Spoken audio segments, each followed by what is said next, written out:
Iniciamos vendo uma mulher chamada Tess Marshall chegando à frente de uma casa que reservou por um site. No momento ali está sob uma chuva torrencial e quando chega à porta ela descobre que as chaves da casa não estão na caixa de correio, conforme instruído pelo agente de reservas. Tess tenta entrar em contato com a pessoa que fez a reserva, mas só consegue deixar um pedido de retorno de chamada na caixa postal. Para aumentar sua confusão, ao voltar para dentro do carro, ela percebe que as luzes dentro da casa estão acesas. Ela então toca a campainha e se surpreende ao ver um homem dentro. O nome do homem é Keith, e descobrimos que ele também está alugando a mesma casa, o que indica que o agente de reservas acidentalmente fez uma dupla reserva. Como não conseguem entrar em contato com os responsáveis pela reserva e está chovendo muito lá fora, o homem deixa Tess entrar porque sente pena dela. Keith então mostra a ela a confirmação de sua reserva no aplicativo para provar que não está mentindo.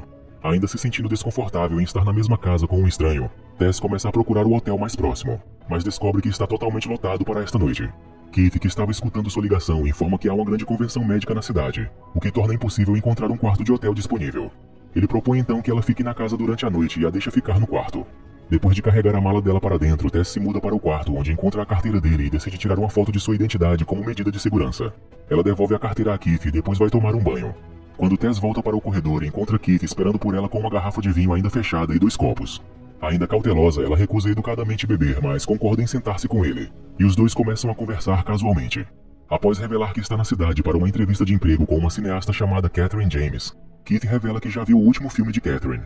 Não só isso, o próximo filme de Catherine será sobre um coletivo musical de Detroit, e Keith fala ser um dos fundadores.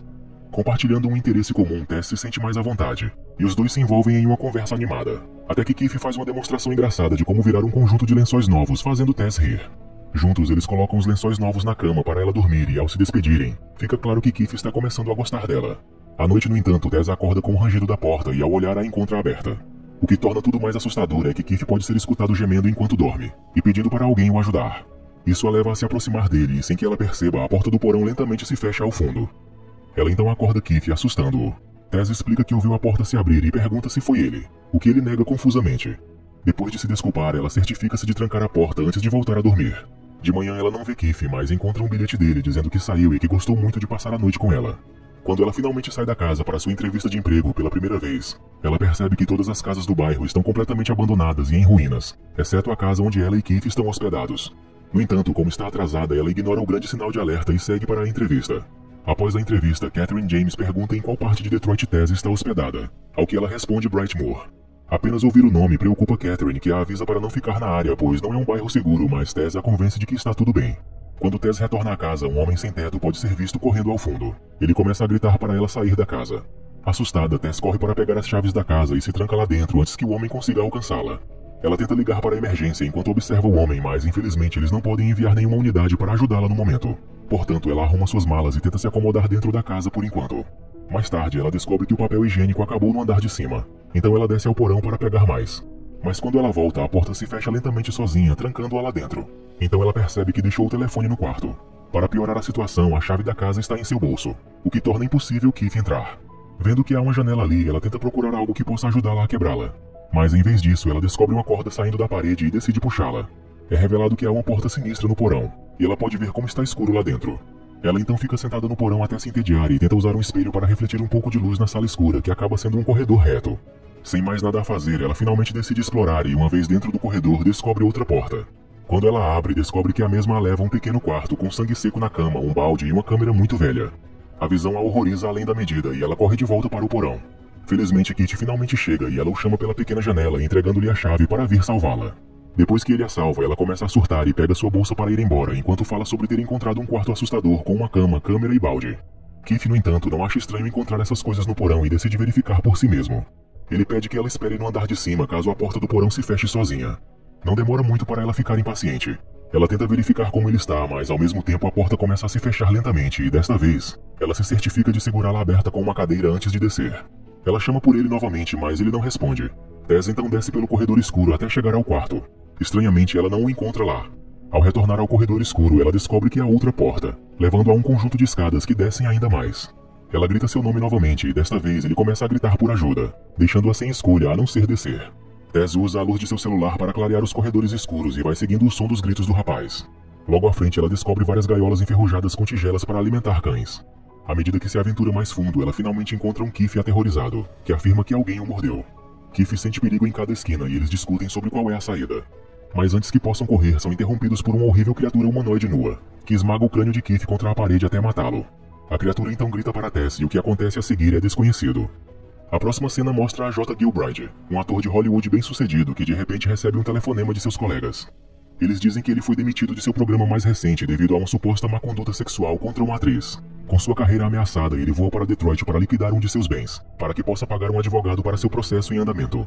A Jade viaja para uma propriedade de aluguel que possui em Detroit, e acontece que o bem é a mesma casa em Brightmoor. Ao chegar, ele vê que o carro de Tess ainda está na frente da casa, e os pertences dela e de Keith estão espalhados pela casa. Isso enfurece a J, que imediatamente pensa que alguém está invadindo sua propriedade. Ele tenta ligar para seu gerente de casa, mas ela afirma que não houve novas reservas no site nas últimas 2 semanas. Ignorando isso por enquanto, ele sai para se encontrar com um amigo na cidade. E aqui descobrimos que a J realmente assediou sua parceira de cena, mas se recusa a admitir que foi abuso. Na manhã seguinte, ele começa a vasculhar as coisas de Keith e Tess, curioso sobre suas identidades. Ele então encontra o laptop de Tess e vê seu nome de usuário e depois encontra as chaves do carro dela na pequena mesa de jantar. Isso deixa um último lugar para procurar os invasores, o porão. Ele se veste e se arma com uma pequena faca e uma lanterna. Quando entra no porão, de repente ouve um barulho alto vindo de um lado da parede.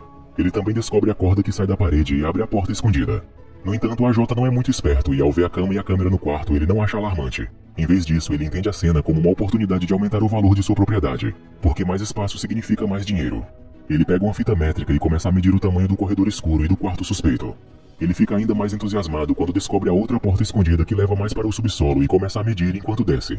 A J não se assusta com a visão das gaiolas, em vez disso, ele continua até encontrar uma luz brilhando mais adiante no túnel. Ao se aproximar, ele descobre uma sala com um cheiro horrível e uma pequena TV tocando um antigo tutorial sobre como amamentar um bebê. De repente, ele sente um puxão na fita métrica e decide soltá-la. Ouvindo um barulho assustador, ele corre mais fundo no túnel com medo. É neste ponto que a criatura aparece na sua frente. Aterrorizado, a J continua correndo até cair em um buraco onde encontra Tess lá com ele. A próxima cena nos leva a algum momento dos anos 80, quando o proprietário original da casa, Frank, está saindo de sua casa. Quando ele entra no carro, podemos ver que a rua ainda está cheia de moradores. Ele vai até a mercearia e diz ao funcionário que está procurando itens para bebês porque está esperando um recém-nascido.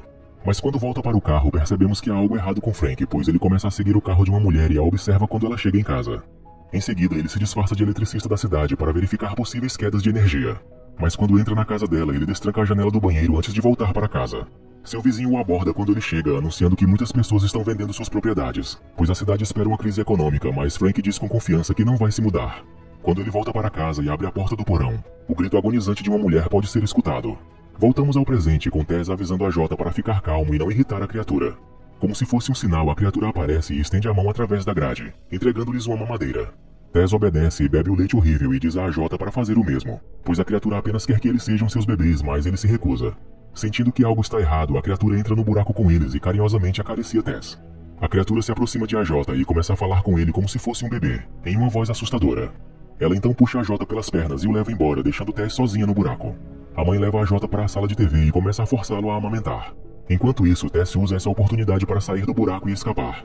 Infelizmente, ela faz barulho ao pisar na fita métrica, fazendo com que a criatura a persiga. Pior ainda, a porta do porão está trancada, forçando-a a ter que sair pela pequena janela do porão. Por sorte, ela é ajudada pelo sem-teto que havia corrido atrás dela antes, assim escapando por pouco da criatura a pegar. Acontece que os moradores de rua da vizinhança já sabiam sobre a criatura na casa e ele era o homem da cena anterior. De acordo com o homem, a criatura sairá à noite e vai procurar por Tess, então ela deve fugir agora. Além disso, a criatura não está sozinha naquele porão. Enquanto isso, a J está explorando os túneis quando descobre um sino e uma linha de energia. Então decide segui-los. Ao chegar na porta, olha para trás e vê que a criatura parou de segui-lo, mostrando temer o que há atrás da porta. Quando ele entra no quarto, descobre um homem muito velho deitado ali. E não é outro senão o cruel Frank. Na superfície, Tess chegou a um posto de gasolina nas proximidades e pegou o telefone do lojista para ligar para a emergência. Mas quando a polícia chega, eles a desprezam e pensam que ela é uma viciada em drogas. Então ela os convence a ir até a casa para salvar a J. Porém, ao chegar, os policiais são céticos quanto às alegações de Tess e pensam que ela é apenas mais uma sem-teto delirante, então eles vão embora. Enquanto isso, Frank gesticula para a J pegar sua gaveta de cabeceira e a J obedece. Depois, a J descobre uma série de gravações em fita com os nomes de várias mulheres e decide reproduzir uma delas. Acontece que a gravação contém o som de uma mulher sendo estuprada. Enfurecido, a J começa a gritar com Frank, até que Frank pega uma arma da gaveta e de repente se suicida. Enquanto isso, no andar de cima, Tess quebra a janela da casa e entra para pegar as chaves do carro. Mas quando consegue entrar no carro e liga o motor, a mãe aparece, fazendo com que ela dirija em direção à criatura, jogando-a contra a parede até que aparentemente ela desmaie. Em seguida, Tess desce para buscar a J, enquanto ao mesmo tempo o jovem pega a arma de Frank para se armar e começa a voltar pelos túneis. Infelizmente, a J atira acidentalmente em Tess na cintura. Ele então a ajuda a se levantar e eles saem freneticamente da casa. Mas para sua surpresa, a criatura não está mais presa ao carro. Como o carro de Tess está destruído e as chaves do carro de AJ estão em algum lugar dos túneis, Tess os leva até onde vive o homem sem teto para buscar abrigo. Lá o homem explica a eles que o dono original da casa, Frank, era um estuprador em série que mantinha mulheres como reféns e as estuprava até que tivessem bebês. Após gerações de incesto, a aberração chamada mãe é o produto final que está na casa há mais de 40 anos. O homem também os convence de que estão seguros, pois a criatura nunca se afasta tanto da casa. Infelizmente o homem falou sem saber e logo a mãe aparece de repente e agarrando arranca os membros do homem, e em seguida o espanca com a parte do corpo arrancada. Isso faz com que AJ e Tess, assustados, corram para uma torre de água nas proximidades, mas é claro, Tess tem dificuldades por estar ferida. Somente quando chegam ao topo, AJ se lembra de que tem uma arma, mas ele a manuseia desajeitadamente e a deixa escapar de suas mãos. Sem ter para onde seguir, ele mostra o quanto é um idiota ao jogar Tess da torre, porque sabe que a criatura tentaria salvar seu bebê, e como esperado, ela faz isso. Pensando que a mãe está morta, AJ desce para verificar Tess. Vemos que a mãe a protegeu da queda e Tess sobreviveu. Ele então diz que não sabe o que aconteceu e que tudo o que se lembra é que Tess começou a escorregar. Para surpresa de AJ, a criatura se levanta e o agarra pelo pescoço. Ela arranca os olhos de AJ com os polegares antes de partir sua cabeça ao meio. A mãe então se aproxima de Tess e tenta levantá-la com ternura, mas Tess está com muita dor. A criatura tenta falar com Tess para levá-la de volta aos túneis e enquanto isso a jovem pega a arma de AJ. Ela então mira na mãe e com um olhar de remorso no rosto puxa o gatilho. Em seguida Tess se levanta e sai da área, feliz por ter escapado com vida do terror.